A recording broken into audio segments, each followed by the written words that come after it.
Welcome all to the Nightman's Horror Theatre. Kick back, relax, and fall asleep to the tales from the Nightman's Book of Horrors. Please don't forget to like and subscribe. The Quiet Ones. The last time anyone saw Hannah Prescott, it was a cool spring evening in 1998. She was leaving the library in Miller's Creek, a town that barely made it onto maps, nestled among flat farmland and endless stretches of oak trees. Miller's Creek wasn't known for much. Some said the only thing that kept the place alive was the grain mill and the steady rhythm of high school football on Friday nights. Hannah was 16, a quiet, honest student who lived with her mother in a ranch-style house on the edge of town. She wasn't the type to stir trouble. People remembered her as polite, the kind of girl who always held doors open and volunteered to shelve books at the library without being asked.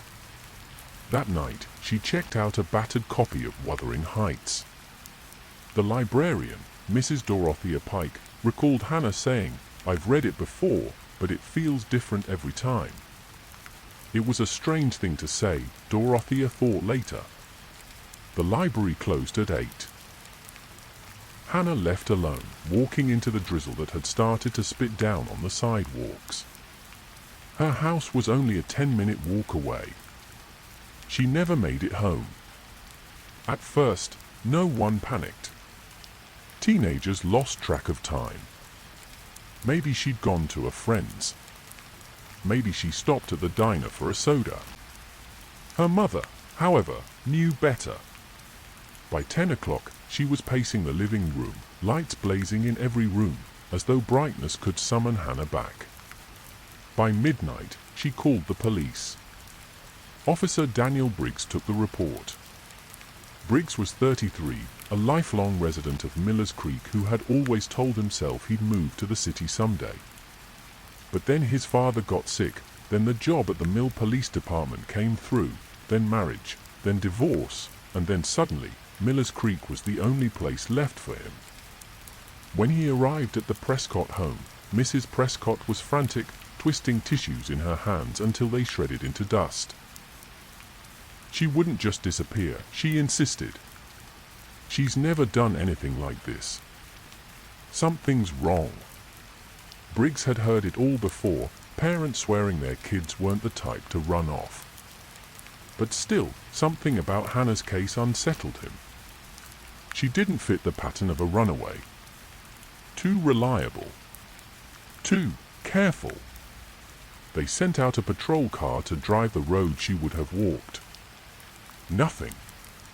Not even the glint of the umbrella she usually carried when it rained. The next morning, Miller's Creek woke to the news. And in a place that small, news traveled faster than wind. By noon, the town was buzzing. Mothers clutched their children tighter at the grocery store.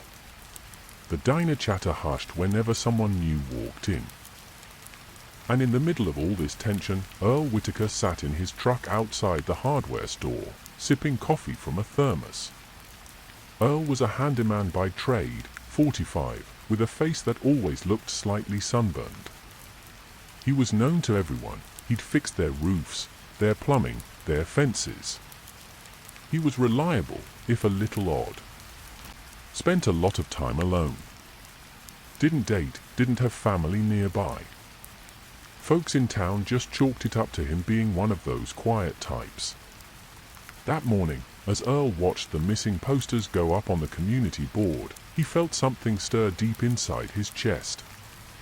A mix of pride and possession. He knew something the rest of them didn't. Because Hannah Prescott wasn't missing. Earl knew exactly where she was.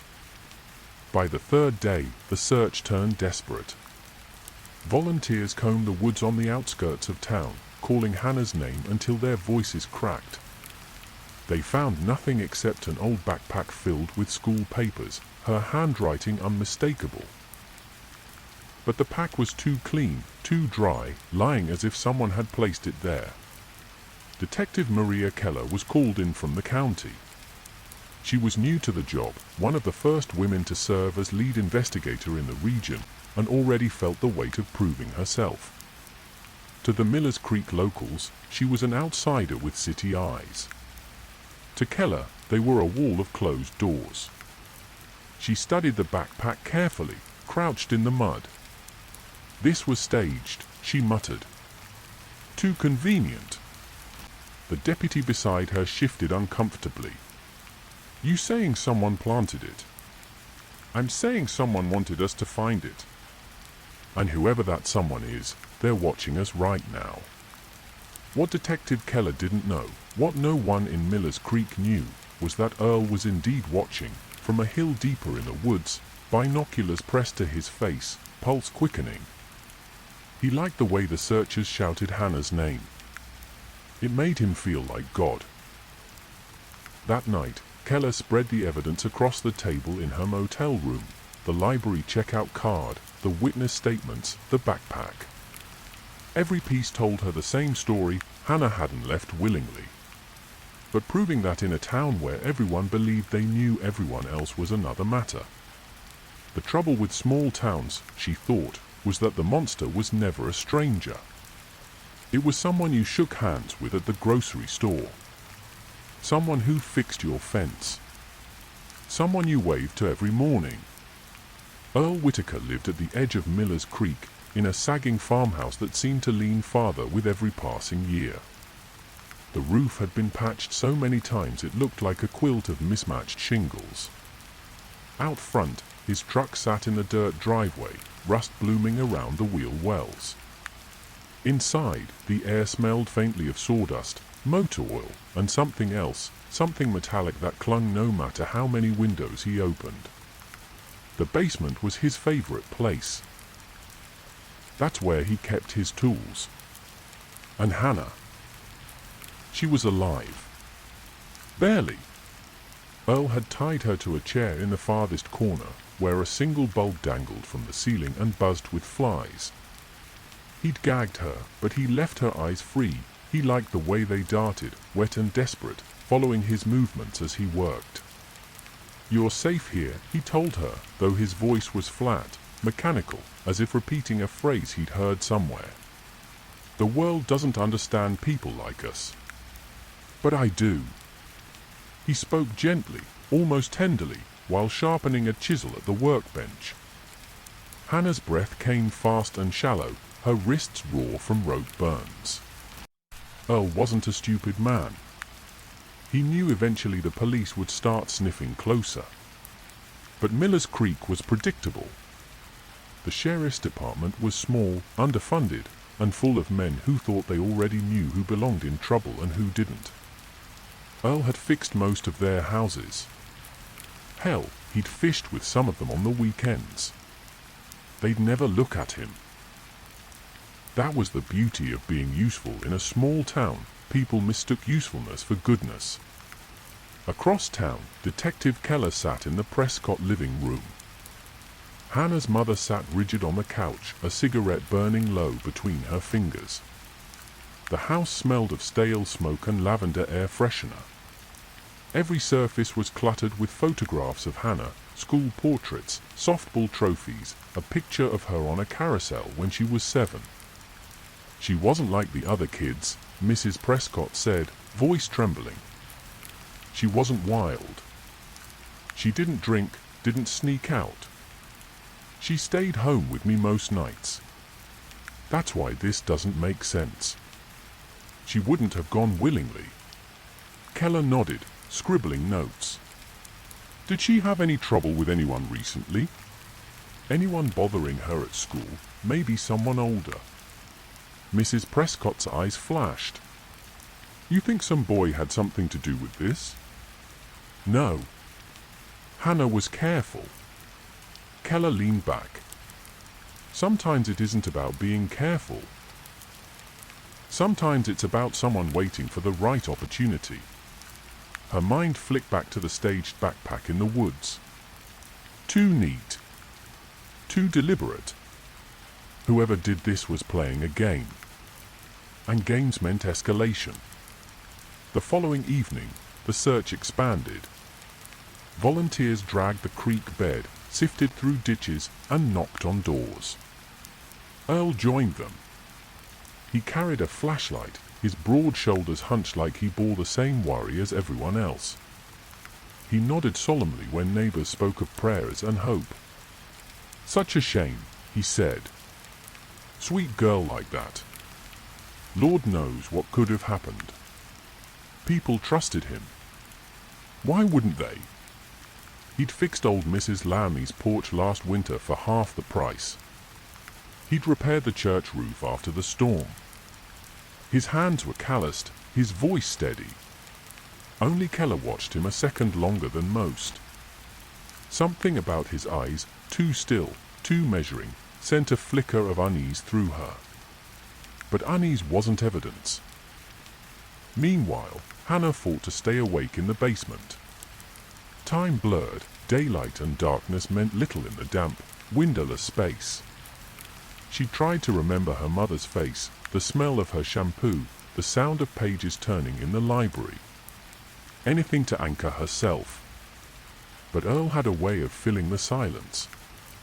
He'd sit on a stool nearby, telling her about the jobs he'd worked. Fixing roofs. Building fences. People never notice the small things, he said one night, sipping from a chipped mug. They think a house falls apart all at once, but really it's the little pieces failing over time. One nail loose. One beam cracked. Before you know it, the whole place caves in. He stared at her when he said it, as if the words were meant to explain something deeper. Hannah closed her eyes, willing herself to disappear into some quiet place inside her mind. But Earl smiled. He liked when she pretended not to hear. It meant she was still listening. On the fourth night, Detective Keller called Officer Briggs into her motel room. Papers covered the bedspread, maps of the town, witness statements, timelines. "Look at this," Keller said, jabbing a finger at the map. "Hannah leaves the library at 8. She's gone within 10 minutes. No car was spotted on Main Street. So either she got into a vehicle she trusted, or she was taken by someone who knew the back roads." Briggs scratched his jaw. Could have been a stranger passing through. Keller shook her head. Strangers don't usually dump backpacks in a neat pile. That's someone local, someone who knows this town inside out. Someone blending in with the search right now. Briggs frowned. "You got someone in mind?" Her pen hovered, circling names. One stood out, scribbled in darker ink than the rest, Earl Whitaker. That same night, Earl went down to the basement with something in his hand. A length of chain. The rattle of the chain echoed off the basement walls. Hannah's heart slammed against her ribs as Earl looped it around her ankle and locked it to the leg of a workbench. The padlock clicked shut, final and cold. "There," Earl said, stepping back to admire his work. "No more rope burns. More comfortable this way."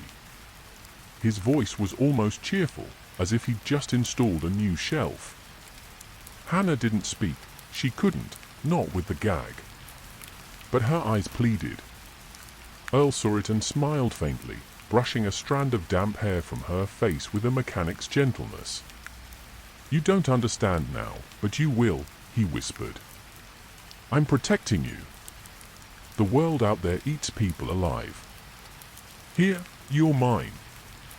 That means you're safe." Then he turned and went back to the workbench, humming tunelessly as he sharpened a saw. Upstairs, the phone rang. Earl wiped his hands, climbed the basement steps, and answered with his usual gruff hello. "Earl?" It was Officer Briggs. "We're checking in with everyone who might have seen Hannah that night. You mind if we swing by tomorrow? Just routine."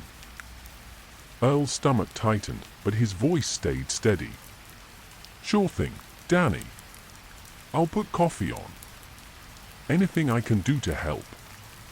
He hung up slowly, staring at the receiver long after the line went dead. His reflection glimmered faintly in the darkened kitchen window, broad face, thinning hair, eyes that gave away nothing. They were coming. Detective Keller spent that night poring over Earl Whitaker's background.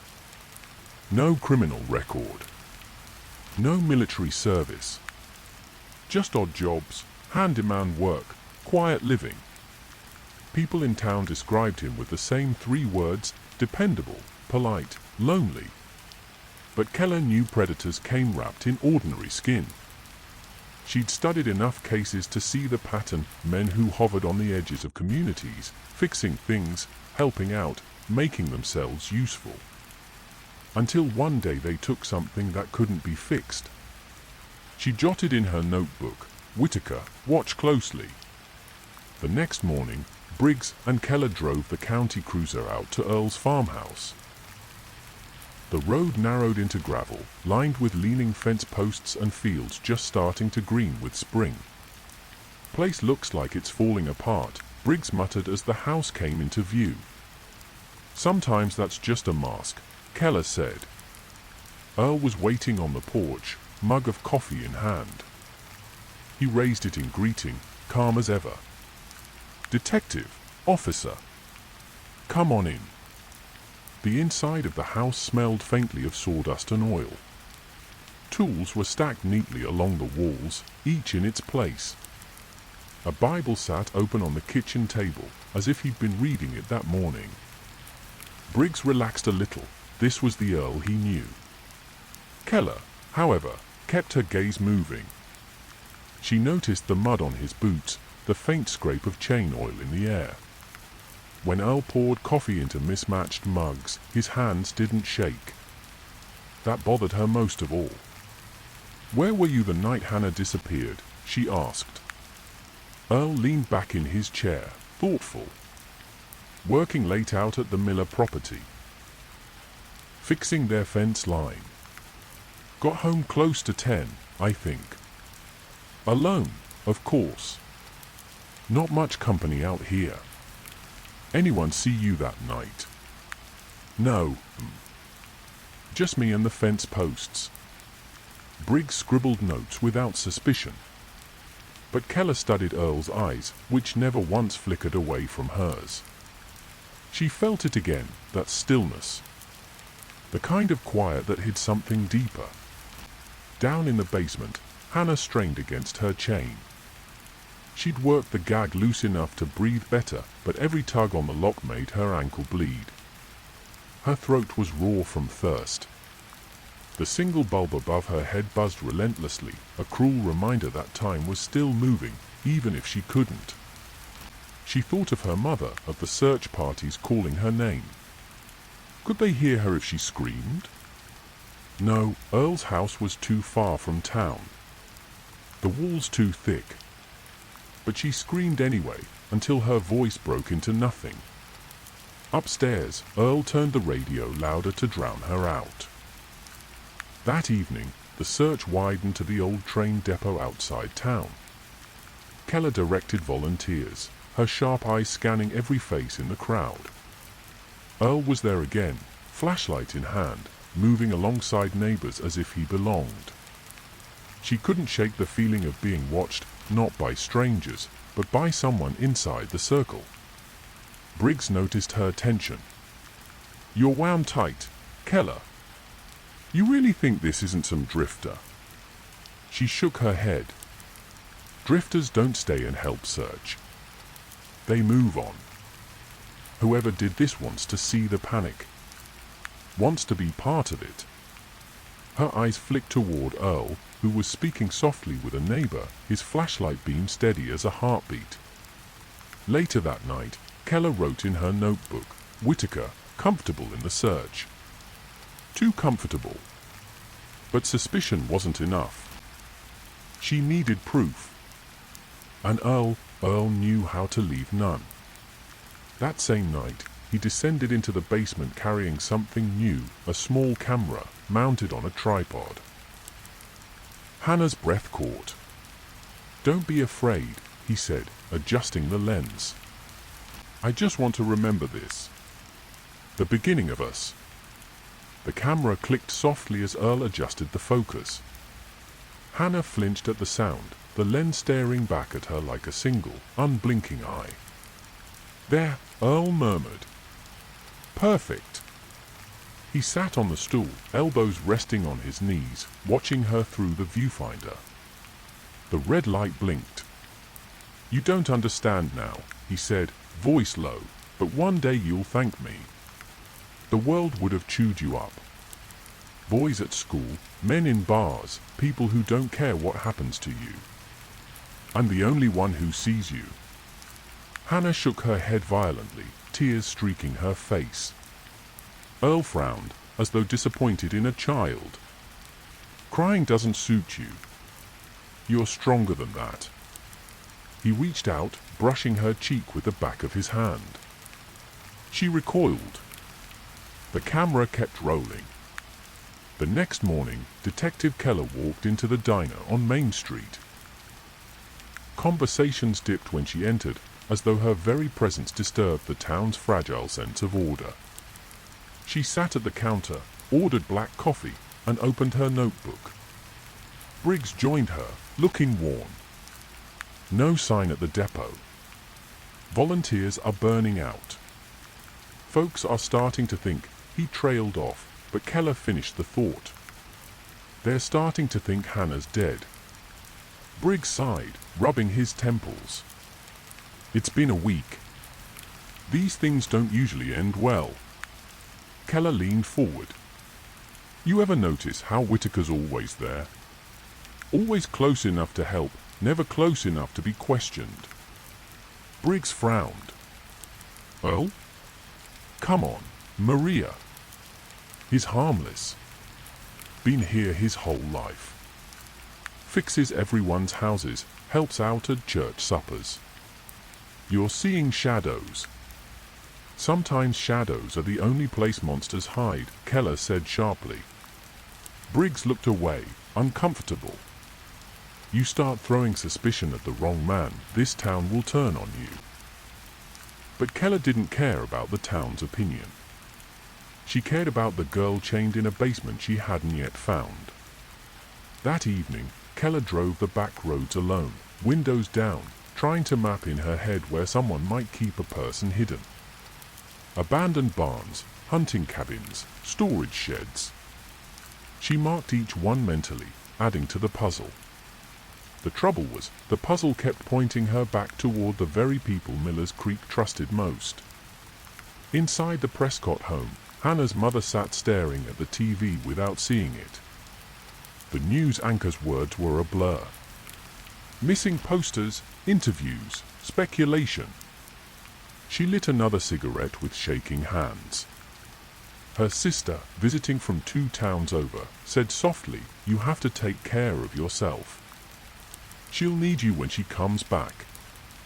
Mrs. Prescott's eyes filled. If she comes back. The house felt emptier with every passing day. Hannah's bedroom door remained closed, the stuffed bear on her pillow waiting patiently, as if the girl would return at any moment to pick it up. Back at the farmhouse, Earl watched the recording.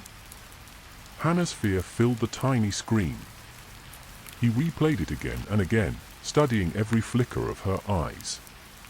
"You'll see," he whispered. "One day you'll see what we have." The chain clinked softly as Hannah shifted, exhausted. Earl turned the camera off and set it aside.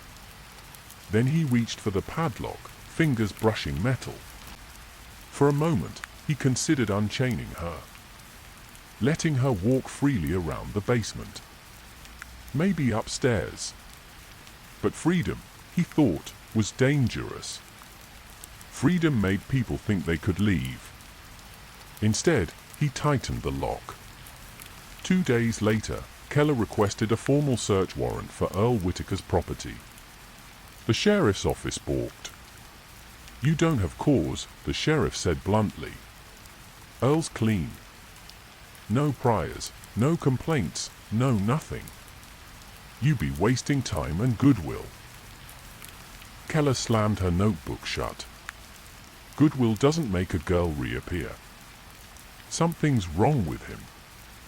I can feel it. The sheriff shook his head. Feelings don't hold up in court. Keller left fuming. But in her gut, she knew Earl was the key. That night, Hannah tried again to work the gag loose. Her lips were cracked, her throat raw, but she managed to nudge it lower, just enough to whisper. "Please," she croaked, voice nearly gone. Earl turned from his workbench, where he was sanding a piece of wood smooth. "I told you," he said, almost tender. "No one can hear you but me." He smiled, and in that smile was something colder than the chain around her ankle. Detective Keller didn't wait for permission. If the sheriff wouldn't sign off on a warrant, she'd find another way. That night, she drove out to Earl's farmhouse under the cover of darkness. The gravel popped under her tires as she pulled off the road and killed the engine. The house was dark, except for the faint glow of a single bulb in the basement window. Her pulse quickened. She crept closer, boots crunching in the dirt. Through the narrow glass, she saw only shadows, the outline of tools, a workbench, the shape of something chained. She crouched low, straining her eyes. And then she saw movement, just the twitch of a hand. Small. Fragile. Her heart stopped. Someone was down there. Before she could move, a floorboard creaked above. Earl's silhouette filled the kitchen window. Keller dropped low in the weeds, holding her breath as he stepped onto the porch, lighting a cigarette. Smoke curled into the night air. Earl's face was calm, but his eyes scanned the darkness as if he knew someone was there. After what felt like hours, he flicked the cigarette into the dirt and went back inside. Keller exhaled slowly, her hands shaking. She couldn't risk being caught, not yet. But now she had something stronger than suspicion. She had reason to believe. The next morning, she stormed into the sheriff's office. "I saw her," she snapped. "In his basement. He's got Hannah." The sheriff scowled.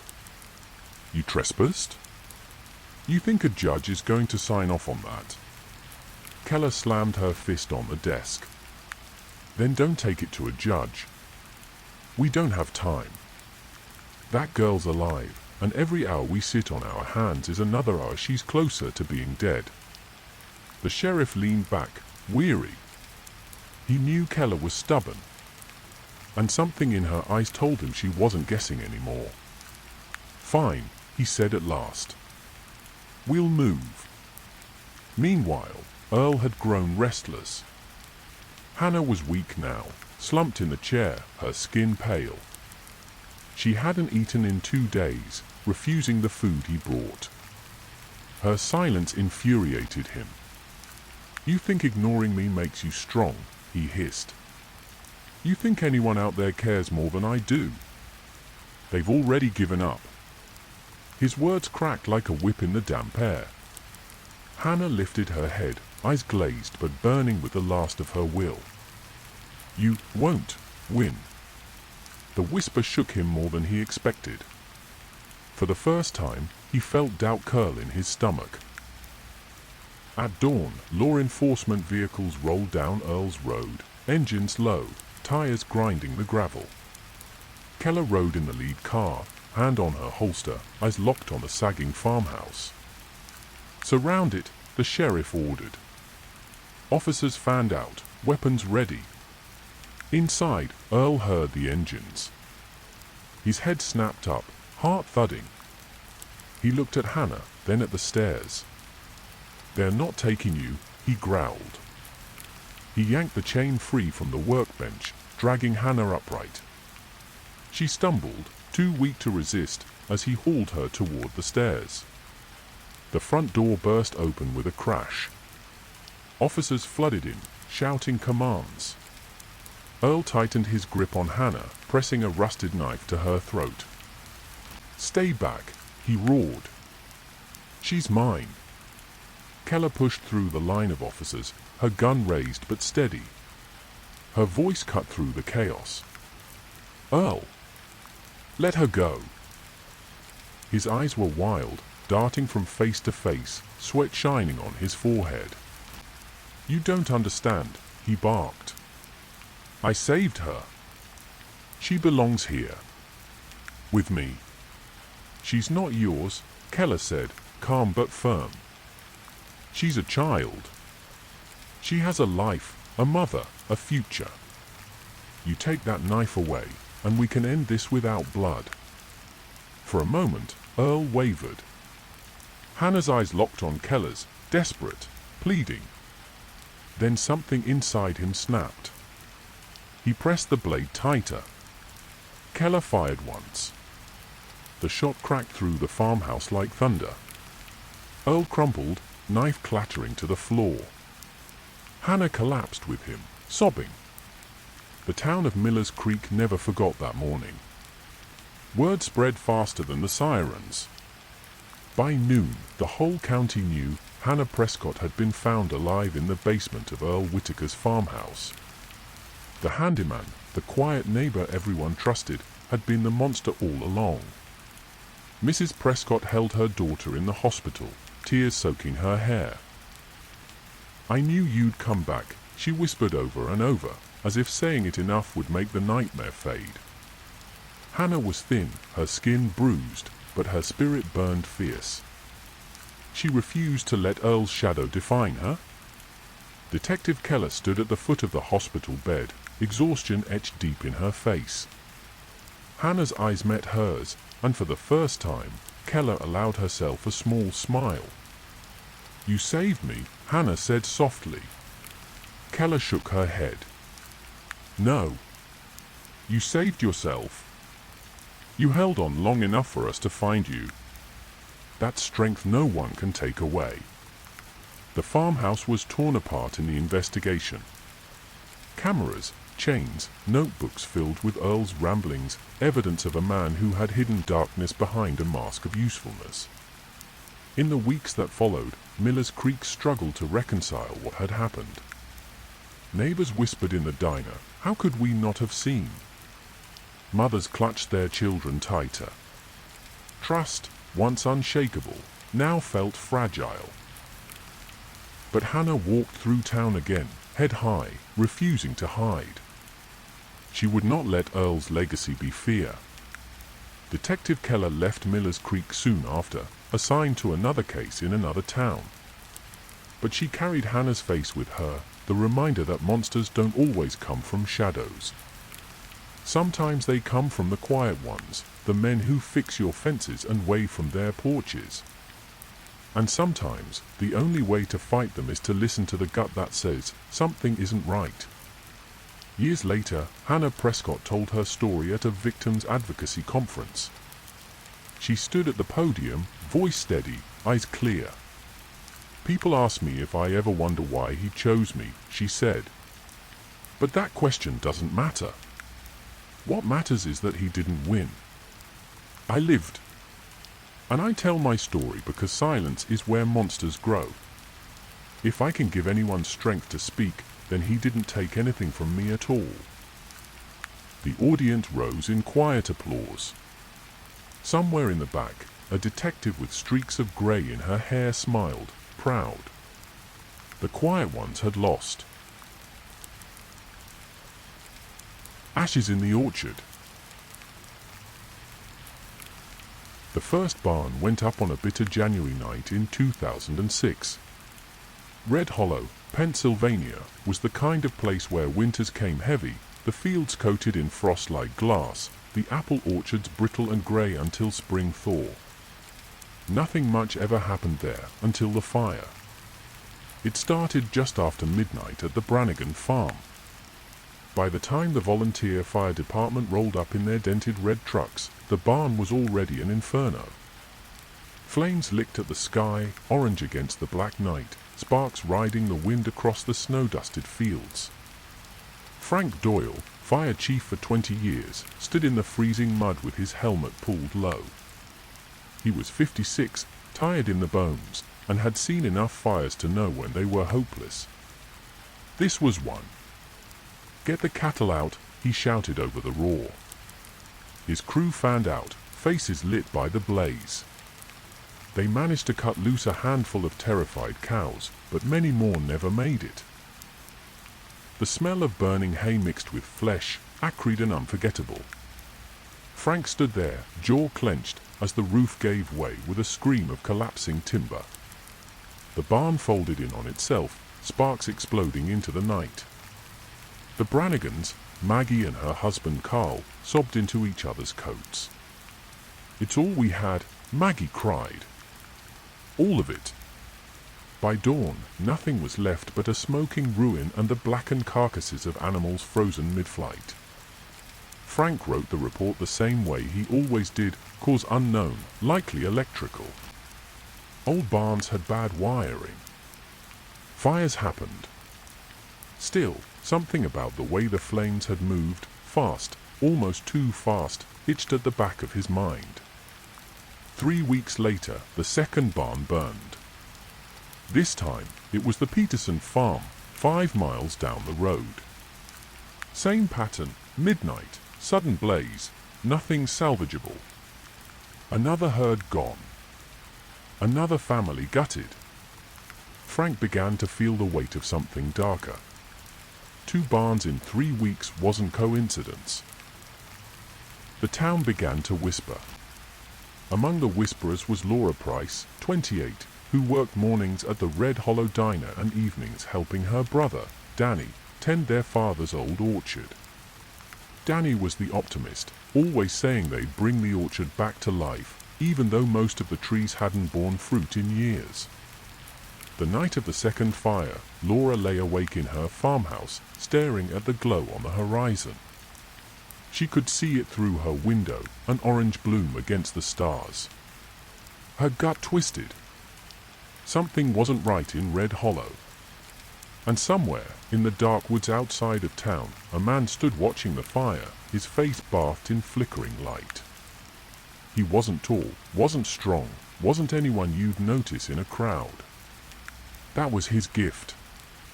As the barn collapsed, he whispered to himself, almost in prayer. "Cleanse it. Burn it down to the bones." The next morning, the town gathered at the diner. Farmers in mud-caked boots, their wives in winter coats, kids with eyes wide at the talk of flames. "It's arson," one man muttered. "Gotta be," said another. "Ain't no way 2 barns go like that on their own." Frank Doyle sipped his coffee at the counter, listening but not speaking. He didn't want panic. Not yet. But when he looked out the window, his gaze lingered on the orchard fields. Because deep down, he knew it wouldn't stop at 2. The third fire came faster than anyone expected. It was late February, the coldest night of the season. Red Hollow was buried under snow, the apple orchard stark skeletons against the moon. At 2:13 a.m., the radio crackled in Frank Doyle's bedroom. "Barn fire, Holloway Farm." Repeat, "Holloway Farm." Frank was out of bed before his wife stirred. Boots on, coat zipped, he was in the truck within 2 minutes. His breath fogged the windshield as he tore down the back roads, sirens in the distance as other volunteers roused themselves from sleep. By the time he got there, it was the same scene again. Another barn swallowed whole, flames towering, the night alive with the sound of livestock screaming and timbers splitting. "Get hoses on the south side." Frank barked. "Don't let it spread to the farmhouse." They fought it hard, but Frank's gut told him it was useless. The Holloways stood in the yard, helpless, clutching each other as everything they owned turned to smoke. When the blaze finally died at dawn, Frank walked the ruins alone, steam rising from the blackened rubble. He was used to ash, used to the stink of charred hay. But something caught his eye near the center, half buried in the debris. At first he thought it was another animal. Then he saw the curve of a skull. Human. His breath froze in his chest. By noon, the sheriff had cordoned off the site. Yellow tape flapped in the icy wind. Deputies sifted through the ashes with gloved hands, pulling out fragments of bone, twisted metal. Could be old, one deputy muttered. Barns sometimes got settlers' graves under them. But Frank shook his head. No. These are fresh. He could see it in the teeth, in the color of the bone. Too white. Too clean. The sheriff's face went grim. All right. This just went from arson to homicide. News spread fast. By evening, Red Hollow was a powder keg. People crowded the diner, demanding answers. Whispers turned into accusations. Some drifter, they said. No, someone local. Has to be. Laura Price sat in the corner booth, coffee untouched. Her brother Danny slid in across from her, eyes wide. You hear what they found, he whispered. Laura nodded slowly. Bones. Danny shivered. Who the hell puts a body in a barn fire? Laura's mind flashed to the glow on the horizon weeks earlier, the way it had looked too deliberate. Her gut twisted tighter. Someone in Red Hollow wasn't just burning barns. They were burning secrets. In the woods outside town, the arsonist cleaned his hands in the snow. The burns on his knuckles stung, but he smiled anyway. The fire had done its work. The bones were ash now, scattered on the wind. No one would ever find the truth. Or so he thought. The Holloway fire changed everything. Reporters from neighboring towns swarmed Red Hollow, cameras flashing as they shoved microphones at farmers in the diner, in the post office, even outside church on Sunday. The words serial arsonist and possible homicide made the headlines. Frank Doyle hated it. His town wasn't built for attention. Red Hollow was quiet, hard-working. People trusted one another. Now every pair of eyes seemed sharp with suspicion. Sheriff Tom Hensley called a meeting at the firehouse. Folding chairs scraped across the floor as nearly the entire town showed up. The air was thick with the smell of wood smoke and wet wool coats. Tom stood at the front, jaw tight. 3 barns in 6 weeks. Evidence suggests arson. And as you all know, human remains were found in the Holloway ruins. A murmur rippled through the room. We are treating this as an active homicide investigation, Tom continued. Which means you ain't doing your job, someone shouted from the back. Old man Griggs, leaning on his cane. 3 fires, 3 families ruined. Where were you, Sheriff? The room erupted in voices, angry, afraid. Tom's face went red as he slammed his hand against the table. Enough. We're doing everything we can. But I'll tell you this, we're looking close to home. Whoever's doing this knows the land. Knows the barns. Knows us. That silenced them. A new kind of fear settled over the crowd. After the meeting, Laura Price lingered outside the firehouse, pulling her scarf tight against the cold.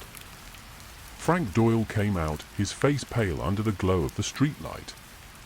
You think it's someone here, Laura said quietly. Frank hesitated, then nodded. Has to be. Outsiders don't know these farms. They wouldn't know which barns are wired bad, which ones nobody watches at night. Laura shivered. The thought of it, someone she passed in the grocery store, someone who nodded at her in church. Setting fires, hiding bodies in the flames. Then we're not safe, are we? She whispered. Frank didn't answer. That night, the arsonist sat in his basement workshop, sharpening a knife on a whetstone. The rhythm calmed him, metal on stone, scrape by scrape. He thought about the meeting at the firehouse. How they were so close and yet so blind. They didn't understand. The fires weren't crimes. They were purifications. Cleansing the town of rot, of liars, of the filth that festered in barns and back rooms. And soon there would be another. He looked up at the map pinned to the wall. Little red X's marked the Brannigan, Peterson, and Holloway farms. His eyes settled on the orchard. The Price place. He smiled. The Price orchard had been in the family for 4 generations. Rows of bare apple trees stretched across the rolling hills, their twisted limbs reaching into the winter sky like pleading hands. Laura Price walked the line that morning, boots crunching in the snow, the air sharp enough to bite her lungs. Since the Holloway fire, she hadn't been able to shake the feeling that someone was watching. Danny had brushed it off. "It's paranoia, Laura. Nobody's coming for us." But she couldn't ignore it. The Price orchard was valuable land. Big barns. Lots of storage. Easy fuel. She paused near the east shed. Something was wrong. The padlock on the door hung loose, broken clean through. Her stomach dropped. Inside, the smell hit her first, kerosene. The floor was damp with it, cans overturned in the corner. Someone had been here. Someone had planned. Laura staggered back, heart hammering. If she hadn't checked this morning, if the fire had started with a shed full of fuel, the orchard, the farmhouse, maybe her whole family would have been gone in an inferno. She ran to the truck, hands shaking as she dialed Frank Doyle. "Frank, it's Laura. He's been here. He tried to burn us." Frank arrived within 10 minutes, face grim as he inspected the shed. He crouched, touching the wet floor, then sniffed his fingers. His eyes hardened. "Kerosene," he muttered. "Son of a bitch." Laura paced outside, arms wrapped tight around herself. "Why us? Why the orchard?" Frank stood, jaw tight. "Because it's big. Visible. If this bastard wants to make a statement, your family's land is the bullseye." She swallowed hard. "So what do we do?" He hesitated before answering. "We set a watch. You, Danny, me. Sheriff too, if he'll listen. Whoever's behind this, he'll come back. Firebugs always do." Laura shivered.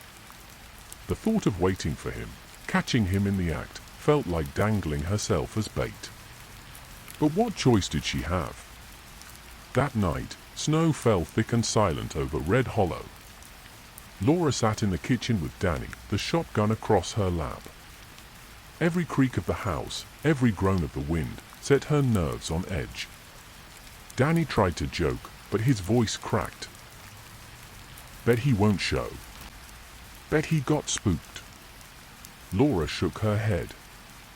She didn't believe it. The arsonist had already chosen them. It was only a matter of time. Half a mile away, the arsonist stood at the tree line, watching the Price farmhouse glow against the snow. He could see them moving inside, shadows on the curtains. They were waiting for him. Expecting him. That made him smile. It wasn't about surprise anymore. It was about inevitability. They couldn't stop what was coming. The orchard would burn. And when it did, so would everything Laura Price thought she knew about her town. Laura woke to the faintest sound, like a match being struck. Her eyes shot open. The farmhouse was quiet, Danny's steady breathing beside her. But outside, she smelled it. Smoke. She scrambled out of bed, heart hammering, and yanked the curtain back. The east shed was on fire. A bloom of orange lit the night sky, sparks carried by the wind toward the orchard. The flames licked higher, feeding greedily on the kerosene-soaked floorboards. "Danny! Wake up!" she screamed. He bolted upright as Frank Doyle's truck tore into the driveway, headlights blazing. Frank leapt out with a hose in hand, already shouting, "Call it in! He's here!" The heat was unbearable. Laura stumbled into the snow, pulling her coat around her, eyes burning from the smoke. Danny grabbed buckets, tossing water in vain as the fire roared. Frank sprayed the shed, trying to contain it, but the flames fought back, wild and furious. "Where is he?" Laura shouted over the roar. "Where is he?" Frank's eyes darted to the tree line. Movement. A shadow slipping between the trunks, just beyond the glow. "Danny! Gun!" Frank barked. Danny raised the shotgun, but the figure was gone, swallowed by the night woods. The fire burned itself down after an hour, leaving nothing but a smoldering skeleton of charred beams. The shed was lost, but the orchard was saved. Laura stood shaking, her face streaked with soot and tears. "He wanted us dead. He meant for us to be in there." Frank wiped sweat and ash from his brow. His voice was gravel. "Yeah. And he's not gonna stop. Not until we stop him." Sheriff Hensley showed up late, his squad car crunching over the icy gravel. He looked at the wreckage, then at Laura, then at Frank. "Christ almighty," he muttered. "It's him again." "No kidding," Frank snapped. "He was here, Tom. Watching. I damn near saw him." "Did you catch him?" Frank's fists clenched. "No. But he's local. He knows this land too well to be anyone else." Sheriff Hensley sighed, looking older than his years. "That's what I'm afraid of." Later, when the smoke had thinned and the sheriff's car was gone, Laura stood alone in the orchard. Snow drifted down, hissing as it touched the smoldering ruin. From the corner of her eye, she saw something sticking out of the ash. She knelt and brushed it off with her gloved hand. Her stomach lurched. It was a tooth. Human. Not from her family. Not from anyone she knew. The arsonist hadn't just tried to burn the orchard. He'd left her a message. There had been another victim. The tooth gnawed at Laura's mind. She hadn't told Danny. Not yet. But Frank had seen her holding it, and his face said everything. "Bag it," he muttered. "We'll get it tested." Laura's hand shook as she slipped it into a plastic bag. "How the hell does a tooth end up in my shed, Frank?" Frank exhaled slowly, his breath pluming in the cold. "Because he put it there. He wanted you to find it." Laura shuddered. "Then what does it mean?" "It means," Frank said, voice low, "we're not just dealing with an arsonist anymore. We're dealing with a killer." A bloom of orange lit the night sky, sparks carried by the wind toward the orchard. The flames licked higher, feeding greedily on the kerosene-soaked floorboards. "Danny! Wake up!" she screamed. He bolted upright as Frank Doyle's truck tore into the driveway, headlights blazing. Frank leapt out with a hose in hand, already shouting, "Call it in! He's here!" The heat was unbearable. Laura stumbled into the snow, pulling her coat around her, eyes burning from the smoke. Danny grabbed buckets, tossing water in vain as the fire roared. Frank sprayed the shed, trying to contain it, but the flames fought back, wild and furious. "Where is he?" Laura shouted over the roar. "Where is he?" Frank's eyes darted to the tree line. Movement. A shadow slipping between the trunks, just beyond the glow. "Danny! Gun!" Frank barked. Danny raised the shotgun, but the figure was gone, swallowed by the night woods. The fire burned itself down after an hour, leaving nothing but a smoldering skeleton of charred beams. The shed was lost, but the orchard was saved. Laura stood shaking, her face streaked with soot and tears. He wanted us dead. He meant for us to be in there. Frank wiped sweat and ash from his brow. His voice was gravel. Yeah. And he's not gonna stop. Not until we stop him. Sheriff Hensley showed up late, his squad car crunching over the icy gravel. He looked at the wreckage, then at Laura, then at Frank. Christ almighty, he muttered. It's him again. No kidding, Frank snapped. He was here, Tom. Watching. I damn near saw him. Did you catch him? Frank's fists clenched. No. But he's local. He knows this land too well to be anyone else. Sheriff Hensley sighed, looking older than his years. That's what I'm afraid of.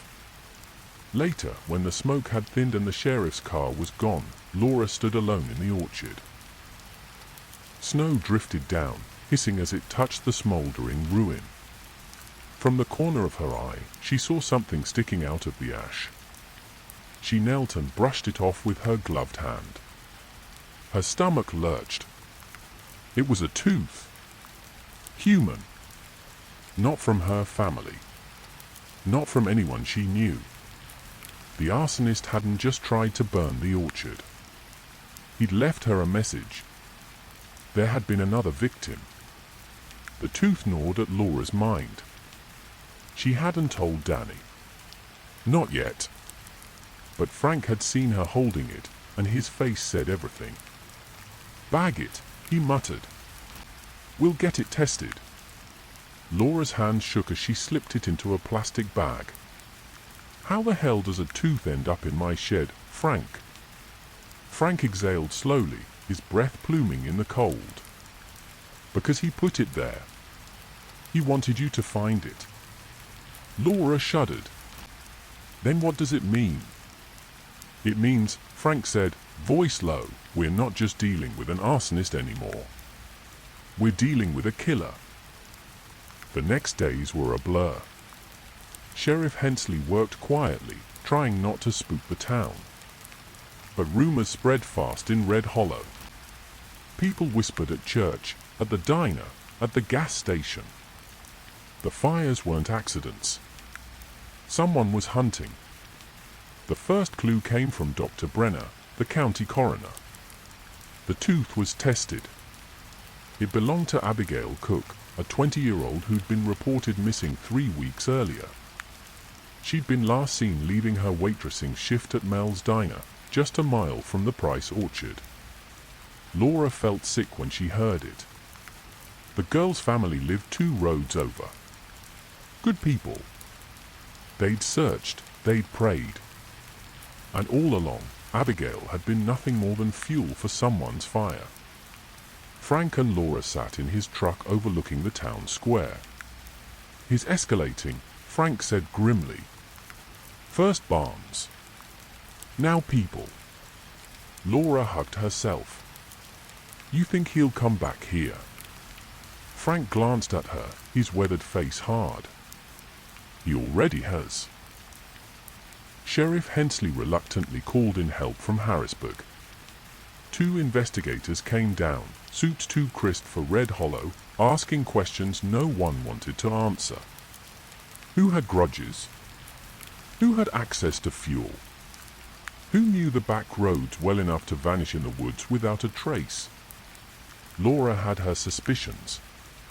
So did Frank. But saying a neighbor's name felt like treason in a town like this. Until one night, Laura couldn't hold it anymore. It's him, she whispered to Frank in the quiet of the station. It has to be Caleb Myers. Frank frowned. The mechanic. She nodded. Think about it. He works with fuel every day. He's got barns, sheds, all over town. He was close with Abigail, everyone knew it. And after she went missing, he acted like nothing happened. Frank rubbed his jaw. He didn't want to believe it. Caleb was a fixture of Red Hollow. Fixed everyone's cars, came to every county fair. But the more Frank thought, the more it fit. Sheriff Hensley shut them down. Caleb's solid. Known him 30 years. You're reaching, Laura. Grief talking. But Laura knew what she'd seen. And she was done keeping quiet. Caleb Myers was careful. He always had been. The fires were more than destruction, they were art. Cleansing. Each blaze was proof of control. Proof he could erase and reshape the world however he wanted. Abigail had been the first. Too moody, too curious. She'd threatened to leave town, to tell someone about the night she'd spent with him. Caleb couldn't risk it. So he silenced her, then let the flames take care of the rest. Leaving the tooth had been deliberate. A dare. He liked watching Laura squirm. Liked the fire in her eyes when she talked about justice. She'd make a good final act. Laura refused to sit still. If the sheriff wouldn't act, she and Frank would. They set up shifts at the orchard, watching the tree line night after night. Danny begged her to stop, said it wasn't her fight.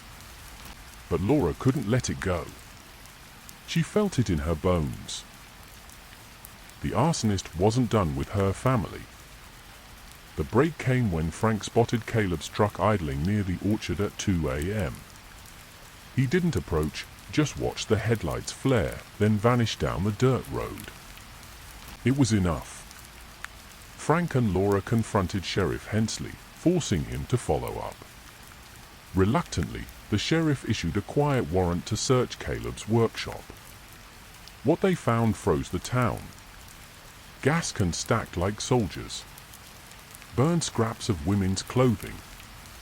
A charred bracelet that Abigail's mother confirmed was hers. And in the corner, a notebook.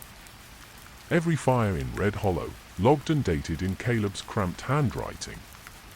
The last entry wasn't a fire yet. Just a note, Price Orchard. Final cleansing. They arrested Caleb at dawn. But even in cuffs, he smirked. "You think this ends with me in a cell?" he sneered at Laura as they dragged him past. "You don't get it." Fire spreads. For weeks, Red Hollow simmered. People locked their doors, checked their barns, watched their neighbors with suspicion. Caleb was gone, but the fear he planted still grew like weeds. At night, Laura sometimes thought she smelled smoke, faint on the wind. She'd bolt up, check the orchard, check the sheds. Nothing. Just silence and the rustle of bare trees. But she knew better than to believe it was truly over. Firebugs didn't stop. They infected. They inspired. And somewhere, Laura feared, another spark was waiting. Caleb Myers was convicted in 2007 of arson, murder, and aggravated assault. He was sentenced to life without parole. Red Hollow never recovered fully. Families moved. Barns stood empty. The Price orchard bore fruit again, but Laura always saw the blackened patch of earth where the shed had burned. Every fall, when the wind shifted and the leaves curled dry and brittle, she remembered the glow on the horizon, the smell of kerosene, and the smile on Caleb's face as he was taken away. And she wondered if the town was truly safe, or if fire was still hiding, waiting in the orchard's shadows. The vanishing point. The desert at night was never truly dark. The stars threw down enough light to paint the sand in silver, the mountains in shadow. And at the edge of Silverton, New Mexico, The old Mesa drive-in theater stood like a skeleton against the sky, its massive screen cracked, the concession stand gutted long ago by fire. It had become a rite of passage for the teenagers of Silverton. Sneak out, drink under the stars, carve your name into the old wooden seats. Parents shook their heads, but no one stopped it. The desert was too big, too empty, for anyone to keep track. On the night of June 12, 1993, the place was alive. A dozen cars circled in the dirt lot, headlights off, stereos pulsing. The air smelled of beer, cigarettes, and dry sage carried on the wind. Among the crowd were Angela Torres, 17, with hair dark as midnight and a restless energy that always pulled people in, Tommy Kellerman, 18, tall and shy, tagging along because he'd do anything Angela asked. And Heather Raines, 16, Angela's closest friend, whose laugh carried farther than any music. They were seen together around midnight, leaning against Tommy's dented Chevy, Angela teasing him about the bandana he always wore, Heather snapping Polaroids that would never be developed. And then, somewhere between the music fading and the desert swallowing the noise, they vanished. By 2 a.m., the party wound down. Engines coughed to life. Dust rose as cars peeled away toward town.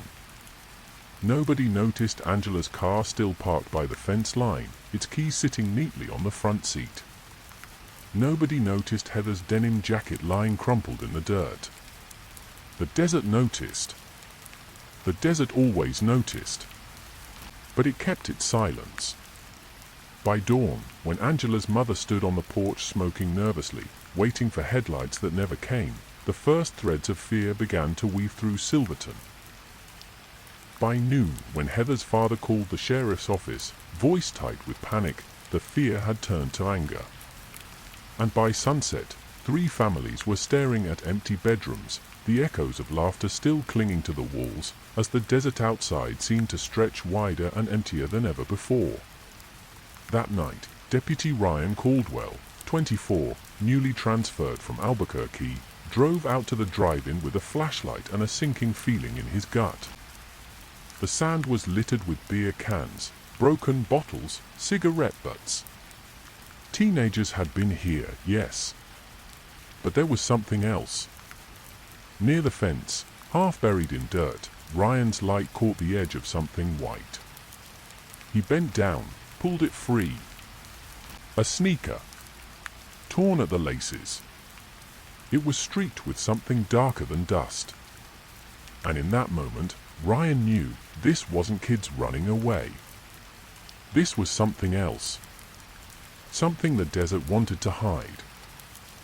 The sheriff's office in Silverton was little more than a double-wide trailer bolted onto a concrete slab, the air inside always carrying the twin smells of coffee and dust. Sheriff Walter Briggs, a man whose leathery face had seen 40 years of desert sun, sat behind his desk as Deputy Ryan Caldwell laid the sneaker down in front of him. Briggs frowned. "Where'd you find it?" "Near the fence line at the old drive-in." "Half buried," Ryan said. He hesitated, then added, "It's got blood on it, Sheriff." Briggs leaned back, rubbed his jaw. "Kids roughhouse, cut themselves. Don't mean a thing. With respect, sir, 3 kids vanish, and this shows up the same night? That's not nothing." Briggs gave a long sigh. "Caldwell, I've been doing this a long time. You know how many times I've chased a missing kids just to find them hitchhiking to Phoenix or shacked up in Albuquerque. They'll turn up. They always do." But Ryan wasn't convinced. There was something in the silence of that drive-in, something that felt wrong. The sneaker wasn't abandoned, it was discarded. By the 3rd day, the town was restless. Flyers with grainy photos of Angela, Tommy, and Heather papered the windows of the diner, the gas station, the church. Parents whispered at the grocery store. The desert seemed to press closer on all sides, swallowing the horizon. Angela's older sister, Maria Torres, was relentless. She stormed into the sheriff's office with a stack of Polaroids in her hand, slapping them down on the counter. "These are from that night," she said, her eyes blazing. "You can see Angela. You can see Heather. They wouldn't just run off." Ryan studied the photos. Angela smiling wide, Heather mid-laugh, Tommy awkwardly looking at the camera. The drive-in screen loomed behind them like a tombstone. Maria leaned closer. "Something happened to them. You need to stop treating this like they're just kids blowing off steam." Ryan nodded, but Briggs only muttered, "We'll keep looking." By the end of the week, volunteers combed the desert, lines of people with flashlights and water jugs moving across the sand like ants. They found nothing, no clothes, no bags, no tracks leading away from the drive-in. It was as though the desert had swallowed them whole. At night, Ryan drove past the Torres house, saw Maria sitting on the porch with a cigarette, staring at the horizon as though willing it to give her sister back. Inside, Angela's mother had left her daughter's bedroom untouched, bed still unmade, hairbrush still on the dresser. As if Angela might walk back in any second. But she didn't. And then, on the 8th day, a storm rolled in. Rain pelted the sand, washing away what little evidence remained. By morning, the desert was smooth again, clean as bone. If there had been tracks, blood, anything, it was gone. And so was the hope that the three would come walking back. That same morning, Ryan sat in his cruiser staring at the empty drive-in lot when his radio crackled. "Caldwell, you there?" Sheriff Briggs's voice, dry and tired. "Go ahead." "Got a call from a rancher out by County Road 14. Says he found something we ought to see." Ryan's pulse quickened. "On my way." As he sped down the dirt road, the clouds broke and sunlight poured over the desert. For the first time, Ryan allowed himself to think the words he hadn't dared say aloud. This wasn't a runaway case. This was a hunt. And Silverton had a predator. The desert had its own way of carrying whispers. In a town as small as Silverton, a single rumor could travel faster than the dust storms that tore through Main Street every spring. By the second week of the disappearance, the whispers had sharpened into accusations. At Darla's diner, where every booth was a pulpit, the regulars speculated over steaming mugs of coffee. Angela was always wild, one woman muttered. Probably dragged those other kids into trouble. Drugs, maybe. Or maybe Tommy had something to do with it, a man countered. Boy's been odd his whole life. Quiet. Keeps to himself. Others pointed at the drifters who passed through town, the hitchhikers who lingered too long at the gas station, or the seasonal workers who came for the chili harvest. But underneath it all was a darker undercurrent, unspoken, but felt. What if the danger wasn't from outsiders? What if it was someone they knew? Deputy Ryan Caldwell felt it too. The call from the rancher had led to a patch of desert brush 10 miles out of town. There, tangled in mesquite thorns, they'd found Heather's backpack. Torn open. Books scattered. A cassette tape cracked in half. But no sign of Heather herself. Ryan had stood there in the sun, the heat pressing against his uniform, and felt the first wave of certainty wash over him. This wasn't kids playing games. Someone had taken them. Back at the station, he argued again with Sheriff Briggs. "This isn't a runaway," Ryan said, voice sharp. "We've got blood on a sneaker, a backpack dumped in the desert. Someone did this." Briggs rubbed his temples. "Caldwell, do you understand what happens if we call this foul play? We'll have the FBI crawling all over us, reporters swarming. This town will never recover. With all due respect, Sheriff, 3 kids are already gone." The town's already not recovering. The old man looked at him for a long time, then finally nodded. All right. You want to make this official? Fine. We'll treat it as an abduction. Ryan didn't feel victorious. He felt the weight of the desert pressing harder on his chest. That night, a meeting was called at the high school gym. Nearly the whole town showed up, the bleachers packed with restless bodies. The air buzzed with grief, fear, and suspicion. Maria Torres took the microphone, her hands trembling but her voice steady. My sister Angela didn't just run away. None of them did. Someone took them. And whoever it is, she looked out at the crowd, eyes blazing. They're still here. In this town. While we sit and do nothing. A murmur rippled through the gym. Heads turned. Some nodded in agreement, others shook their heads. From the back, an older man shouted, "How do you know it ain't some drifter? Don't go pointing fingers at your neighbors." Maria didn't flinch. Because whoever did this knew where kids go at night. They knew nobody would notice right away. They knew the desert would cover their tracks. That doesn't sound like a stranger to me. The crowd erupted into shouting, names flung, denials shouted back, the sheriff banging on the microphone trying to restore order. But Ryan, standing near the bleachers, wasn't listening to the noise. He was scanning faces. Looking for the one who wasn't angry or afraid, just quiet. Watching. Waiting. And then he saw him. A man in his 30s, sitting near the exit, arms crossed. His expression unreadable. His eyes fixed not on Maria, not on the sheriff, but on the crowd itself, as though studying them. When Ryan blinked, the man was gone. Slipped out into the night. Ryan's gut twisted. He didn't know why, but he felt it, that man was connected. And for the first time, the deputy realized this wasn't just about finding missing kids. This was about catching someone who had planned this. Someone who knew the desert better than anyone. The desert gave up its secret slowly, grudgingly, as though it resented human eyes prying into its silence.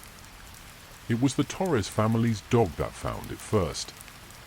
2 boys from the Torres household had been walking Ranger, a mutt with too much nose for his own good, along the dry wash that wound past their property. Ranger tugged hard, whining, dragging them toward a cluster of scrub oak. One boy screamed before the other even saw it. Deputy Caldwell was on the scene within the hour. At first, he thought it was just a pile of rags. Sun-bleached fabric tangled in the branches. But as he drew closer, the truth settled like lead in his stomach. It was clothing. A t-shirt and jeans. Torn. Caked with dirt. And the shirt was soaked dark with old blood. Ryan crouched low, the heat pressing down on his back. He pulled a latex glove from his pocket, lifted the shirt carefully. It was small. Youth-sized. And he remembered it clearly. Angela Torres had been wearing it the night she vanished. A faded green shirt with the logo of the high school marching band peeling from the front. The desert was no longer just whispering. It was speaking now, plain and brutal. By evening, the sheriff's office was swarming. The shirt was bagged, photographed, sent off to the state lab. The jeans were harder to place, but Maria swore they belonged to Heather. Ryan couldn't shake the weight of it. He drove home late, parked outside his trailer, and just sat there in the quiet. He thought about Angela's mother leaving her daughter's room untouched. About Maria standing in the gym, demanding answers. He thought about the man in the bleachers, the one who slipped out unnoticed. And then, for the first time, the thought crystallized clear in his mind. This was no random act. This was a hunter circling his prey. and the desert was his perfect hunting ground. The next morning, Silverton awoke to the sound of helicopters. News crews had arrived. A white van with the logo of Channel 7 parked outside the diner. Reporters stuck microphones into people's faces. The sheriff hated it. Briggs had spent most of his career keeping Silverton off the map, and now here they were, national news. He stood in front of the cameras, sweating under the lights, repeating the same line. "We are investigating this matter thoroughly. We asked the community for patience and cooperation."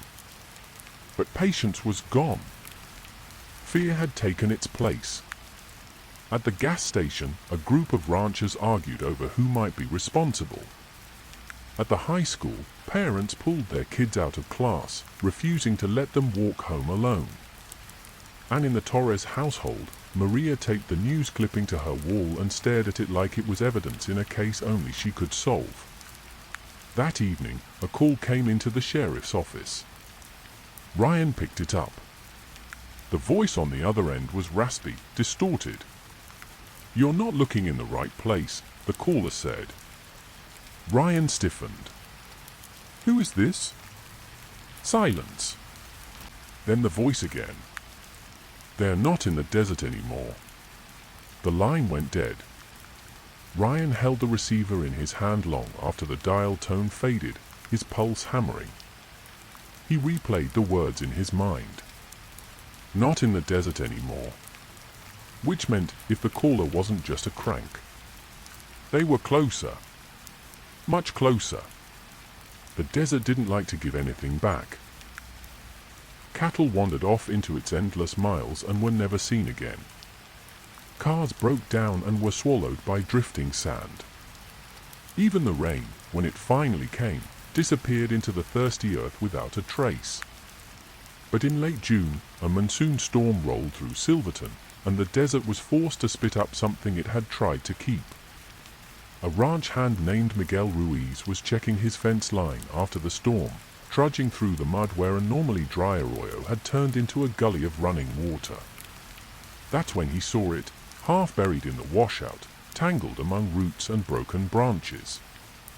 At first, he thought it was a mannequin. Pale, stiff, one arm bent at a strange angle. But when he saw the hair, matted with mud, and the torn remnants of a green marching band t-shirt, his knees buckled. It was a body.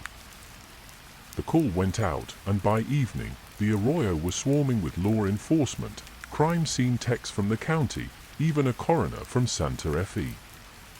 Flashlights bobbed in the twilight as deputies stretched tape around the scene. Ryan Caldwell stood at the edge of the washout, staring down into the mud where they were carefully lifting the body free. His chest felt like someone had cinched a belt around it. Angela Torres, 17 years old. The first of the missing. The coroner's assistants wrapped her in a sheet, slid her onto a stretcher, and carried her toward the van. For a moment, the entire crowd, officers, techs, onlookers, fell silent. Maria was there too. She had fought her way past the deputies, screaming, clawing until they let her through. She collapsed against the barrier tape, sobbing into her hands as the stretcher passed. Ryan tried to put a hand on her shoulder. She shoved him away. "You promised me you'd find her alive," she spat, voice raw. He had no answer. The autopsy results came 2 days later. Sheriff Briggs gathered the deputies in the cramped office while the coroner delivered the findings over the phone. Cause of death, strangulation. Time of death, approximately 2 weeks prior. Additional notes, signs of restraint. Abrasions on the wrists and ankles. Ryan's knuckles tightened against the edge of the desk. It wasn't just murder. It was captivity. Angela had been held somewhere before she was killed. Which meant the other two could still be alive, he said, the words cutting through the silence. No one responded. Briggs only rubbed his face, looking older than ever. But Ryan clung to that thought like a drowning man. Heather and Tommy could still be alive. And whoever had Angela had made a mistake leaving her where she could be found. The next day, Ryan returned to the Arroyo alone. The crime scene tape fluttered in the hot wind, half buried in sand now. He walked the wash slowly, scanning every rock, every bush. That's when he saw it. A piece of wood. Weathered, splintered. But it wasn't just drift. It had nails hammered through it. Too clean, too deliberate. He picked it up, turned it over. On the underside, faint but still visible in the dirt, were letters burned into the wood. VP. Ryan frowned. The vanishing point. The same name kids used for the stretch of desert where they dared each other to go, where the night swallowed sound and light. The killer wasn't just dumping bodies in the desert. He was leaving messages. And Ryan realized with a cold shiver that this wasn't over. It was only the beginning. Every town had its stories. In Silverton, the vanishing point was the one whispered to kids around campfires and repeated in hushed tones at the back of the school bus. It was a stretch of desert just past the railroad tracks, where the earth dipped into a wide basin of salt flats and jagged rocks. At night, people swore you could hear voices, screams, whispers, the echo of footsteps that weren't yours. Some said the land was cursed, the site of an old massacre or a dumping ground for cartel executions. But to the kids of Silverton, it was just a dare. You parked your truck on the dirt road, cut your headlights, and walked out into the dark. If you made it to the old cattle trough without running back, you'd faced the point. Ryan Caldwell had never put much stock in it. Growing up, he thought it was just a way for bored teenagers to scare each other. But now he sat at his desk, staring at the piece of scorched wood with the initials VP branded into it, and he wasn't so sure anymore. Maria Torres showed up at the sheriff's office the next morning, storming in like a hurricane. Her hair was tied back, her eyes red-rimmed from lack of sleep. "You found that at the Arroyo?" she demanded, pointing at the evidence bag on Ryan's desk. Ryan nodded. "We're not sure what it means yet." "It means he wants us to know," Maria snapped. "He's telling us where he's been. Where he is." Briggs shifted uncomfortably in the corner. "We don't chase ghost stories, Maria. We follow evidence." Maria whirled on him. "Evidence? My sister's body is evidence. That," she jabbed her finger toward the bag, "is evidence. You're too damn scared to admit this isn't just some drifter or psycho. This is someone who knows us. Someone who grew up here." Ryan didn't say anything, but the thought had already rooted itself in his mind. That evening, Ryan drove out past the railroad tracks. He parked where the dirt road ended, the horizon glowing orange with sunset. He walked into the basin, crunch of gravel under his boots, the air dry and electric. The stories came back to him as he moved deeper in. How a rancher's boy disappeared out here in the 1930s and was never found. How in the 70s, 3 high school kids went missing after sneaking out to drink. How every decade, the point seemed to claim someone. Coincidence? Maybe. But now he wasn't so sure. Half a mile in, he saw it. The old cattle trough. Rusted, half collapsed, weeds growing through the cracks. On its rim, carved deep into the metal with something sharp, were fresh letters. VP. Ryan's pulse quickened. He pulled out his flashlight, sweeping it over the trough. That's when he saw the other markings. Numbers. A sequence scratched into the rust. For to 1722. A date? A code? He scribbled it down in his notebook. When he looked up, the basin felt different. Too quiet. Too still. His flashlight beam wavered, picking up nothing but empty desert. But the hair on the back of his neck prickled. Someone had been here. Recently. And someone wanted him to follow the trail. Back in town, Maria was waiting on his porch. She saw the look on his face and didn't even need to ask. "You went out there," she said.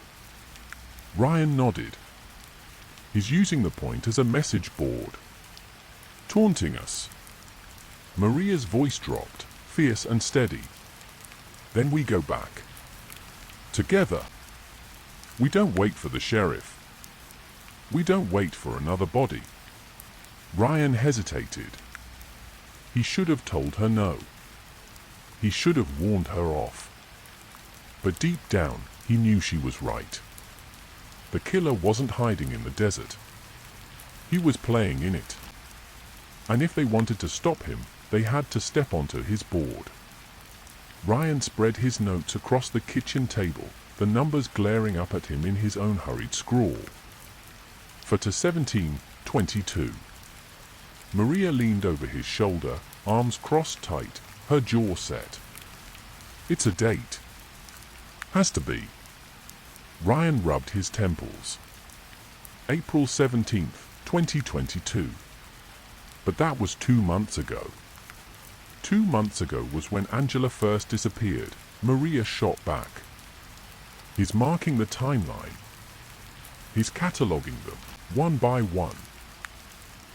Ryan froze, staring at the numbers. April 17th, Angela's last known day alive. The date she'd gone missing after band practice.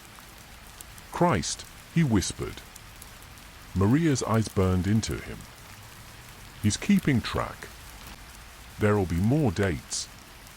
One for Heather. One for Tommy. And maybe, her voice cracked, but she forced the words out. Maybe one for who's next.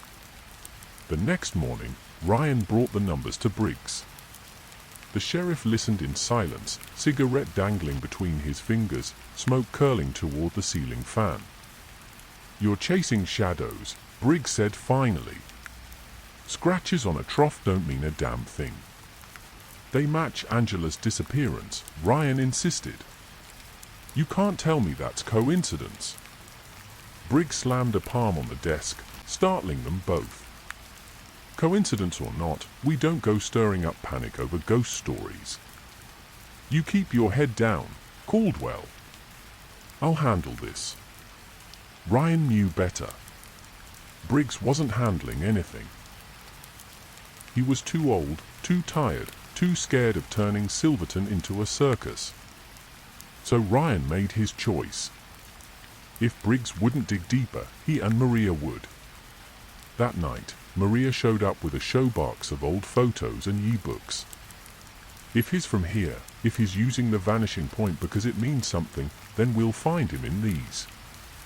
They spread the photos across Ryan's floor: football teams, marching bands, county fairs, bonfire parties in the desert. Dozens of faces, familiar and unfamiliar. Maria tapped one picture, an old black and white from the 70s. 3 kids standing in front of the same cattle trough Ryan had visited, grinning with beers in their hands. "Those are the kids who went missing back then," Maria said. "My mom used to talk about them." Ryan squinted. The letters were faint but visible even in the old photo, scratched into the rim of the trough. VP. The same mark. The same game. It wasn't new. It had been going on for decades. Ryan barely slept that night. When he did, his dreams were filled with shifting sand, muffled screams, the scrape of nails on rust. By dawn, he was back in his truck, driving the long empty highway toward Santa Fe. He needed answers Briggs wouldn't look for. At the state archives, he pored over old case files, yellowed newspapers, forgotten missing persons reports. One after another, he traced the pattern. 1934, rancher's boy, vanished near the point. 1959, 2 hunters never returned.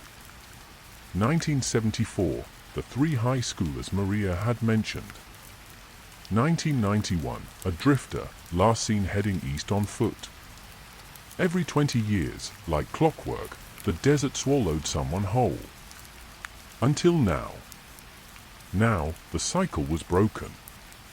The killer wasn't waiting decades. He was accelerating. And he was leaving proof, daring anyone to follow. When Ryan returned to Silverton that evening, Maria was waiting on his porch again. She held a folded slip of paper, her hands trembling. "It was taped to my front door," she said. Ryan unfolded it. Inside, written in block letters with a black marker. 5 to 12, 22. Maria's face went white. That's the day Heather disappeared. Ryan stared at the numbers until they blurred. The killer wasn't just keeping track. He was watching them. And now he was making it personal. Ryan kept the slip of paper on his desk under a lamp, staring at the date until the ink seemed to bleed into his mind. 5 to 12, 22. Angela. Heather. Both accounted for. Both dead. Maria paced behind him like a caged animal. "You see what he's doing, don't you? He's not leaving clues after the fact anymore. He's escalating. He wants you to know beforehand." Ryan's gut twisted. Which means there'll be another date. Maria stopped pacing. The look in her eyes told him she already knew the next words before he said them. "He's telling us who's next." The next morning, Ryan walked into the station early, hoping to beat Briggs in. He sifted through old records of Silverton residents, missing person reports, juvenile arrest logs. He wasn't sure what he was looking for, only that the answer had to be there. When Briggs arrived, Ryan tried again to bring him in. He laid the papers out across the sheriff's desk, dates and names circled in red ink. Briggs didn't even glance down. He just reached for his cigarette tin. "You ever think maybe you're too close to this, Caldwell? You and Torres both? Grief makes people see patterns that aren't there." Ryan slammed his hand down, rattling the tin. "They're not patterns. They're facts. And the bastard is playing with us." Briggs lit his cigarette calmly, blew smoke toward the ceiling. "You keep chasing shadows out in the desert, you'll end up just like the rest of them." Ryan turned and walked out without another word. That night, Maria burst into his house without knocking. Her hand shook as she held out another slip of paper, this one folded twice over. Ryan took it, dread already clawing through his chest. When he unfolded it, the numbers hit him like a punch. 8 to 14, 22. Today's date. Maria's voice was tight, breaking. "That's tonight." Ryan's mind raced. "He's telling us when. But not who." Maria's hands clenched into fists. "It's me, Ryan. He's coming for me. That's why he's leaving them at my door." Ryan shook his head. "No. He's taunting both of us. He wants us to think it's you. He wants us to panic, to run around blind. That's how he keeps winning." Maria stepped closer, eyes wet with fury. "So what do we do? Just sit here and wait for him to take someone else?" Ryan stared at the date again, his stomach heavy. "No. We go out there. To the point. If he's going to strike tonight, he'll do it where he's always done it. Where he knows we'll follow." By sundown, they were driving past the railroad tracks, the desert stretching endless and dark ahead of them.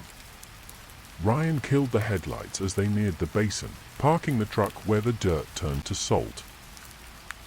The wind picked up, carrying the dry, metallic taste of dust. The basin looked the same as before, silent, empty, endless. But Ryan's pulse hammered with the certainty that they weren't alone. Maria clutched the flashlight in one hand, a kitchen knife in the other. "You hear that?" she whispered. Ryan froze. At first it was faint, swallowed by the wind. Then clearer, the crunch of footsteps on gravel. Slow. Measured. Coming from the direction of the trough. Ryan motioned for Maria to stay low, and together they crept forward. The beam of the flashlight cut through the dark, landing on the rusted rim. And there, fresh and jagged, were new numbers carved deep into the metal. 8 to 14, 22. Ryan's breath caught. They hadn't just been delivered the date. They were walking into it. The flashlight trembled in Maria's hand, the beam quivering over the carved numbers. Ryan crouched, running his fingers over the fresh grooves in the trough. The edges were sharp, raw. These hadn't been here hours ago. Whoever carved them had been standing in this exact spot recently. Maybe minutes ago. Maria's voice was barely audible. "He's here." Ryan scanned the shadows, every nerve in his body screaming. The basin was wide open, nothing but scrub brush, rocks, and sand stretching out in all directions. But the darkness was thick, heavy, the kind that swallowed movement whole. He pulled the pistol from his jacket, an old .38 he wasn't even supposed to have on duty. His thumb brushed the worn grip. "Stay behind me," he whispered. The wind carried a sound then, soft, deliberate. A pebble skittering across stone. Ryan swung the flashlight toward the ridge line. For just a moment, he caught a shape against the horizon. A figure. Tall. Motionless. Watching. Then gone. Maria's breath hitched. "He's toying with us." Ryan's jaw clenched. "No. He's setting the rules." They retreated to the truck, but the engine coughed and died after half a crank. Ryan tried again, harder this time, the key grinding uselessly. "Don't tell me," Maria started. "He cut the fuel line," Ryan muttered, punching the steering wheel. Son of a bitch planned this. The weight of realization sank over both of them. They weren't hunting him. They were the ones trapped. The hours dragged.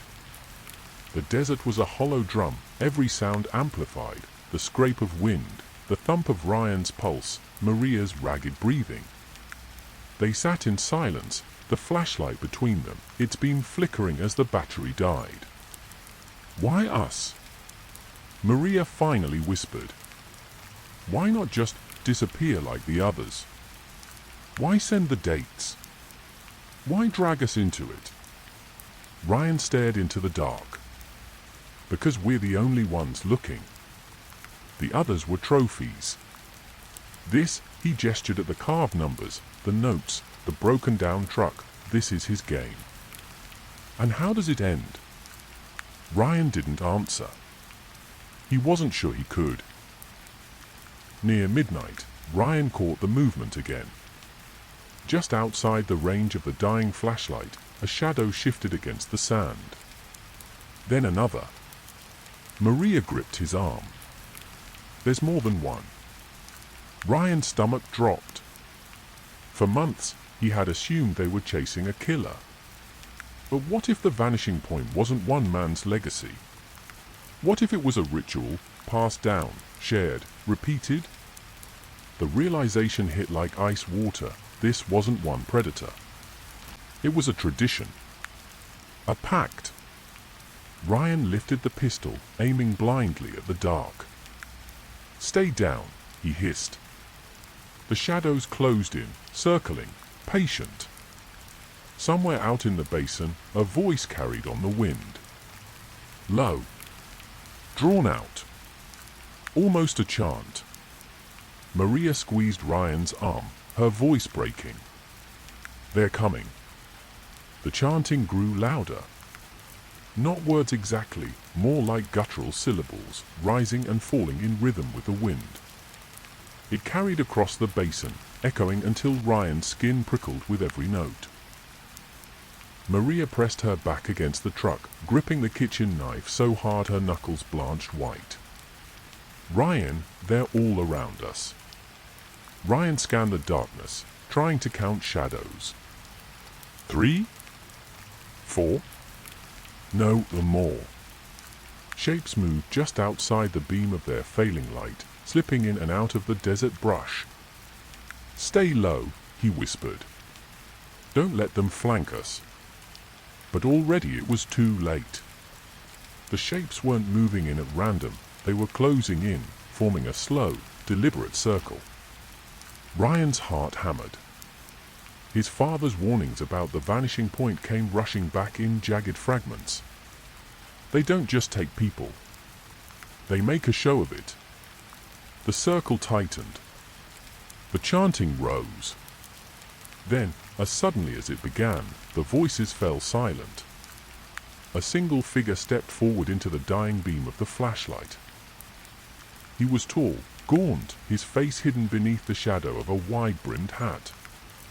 In his hand, he held a lantern, old, oil-fed, the kind you might find in a barn a century ago. Its glow painted his features in gold, but never fully revealed them. Only his eyes showed, glinting like shards of glass. He raised the lantern slowly, and Ryan saw what was hanging from his other hand. A length of rope. Frayed. Stained. Maria gasped. Ryan leveled the .38, his voice low, trembling but firm. "That's far enough." The man tilted his head. The lantern swayed. Behind him, the other shapes halted, frozen like statues. Ryan's finger tightened on the trigger. Then the man spoke. His voice was rough, cracked, like gravel dragged across stone. "You came back." The words clawed through Ryan's mind. Came back. As if he had been expected. As if this was inevitable. The man took one step closer. "This place remembers," he rasped. "Always remembers. And it takes what belongs to it." Before Ryan could fire, the lantern flicked sideways, casting the basin into sudden shadow. Figures surged forward from the dark, faster than Ryan could react. Maria screamed as hands seized her wrists, yanking the knife away.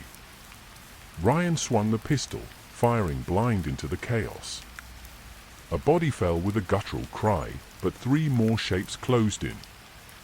They dragged him down into the dust, the pistol skittering from his hand. He kicked, thrashed, felt fists and boots hammer into his ribs. Through the haze of pain, he saw Maria being pulled toward the trough, her screams echoing into the night. "Ryan," she cried, her voice breaking. He clawed at the dirt, trying to rise, but the weight of bodies pinned him down. His vision blurred with dust and blood. The man with the lantern loomed over him now, eyes glinting cold and sure. Ryan's voice cracked with fury. "Why? Why do this?" The man crouched low, lantern inches from Ryan's face. The smell of oil and soot filled his lungs. "Because it's always been done," the man whispered. "And because no one believes the ones who survive." He stood, raising the lantern high. The circle closed. And Ryan understood this wasn't a killer. It was a covenant. A ritual that would never end, so long as the desert stayed silent. The last thing he heard was the sound of Maria's scream cutting off, swallowed whole by the night. When dawn broke over the basin, the salt flats lay empty again. The trough stood silent, its rusted rim catching the first light of morning. And freshly carved into the metal was a new date. 8/15/22.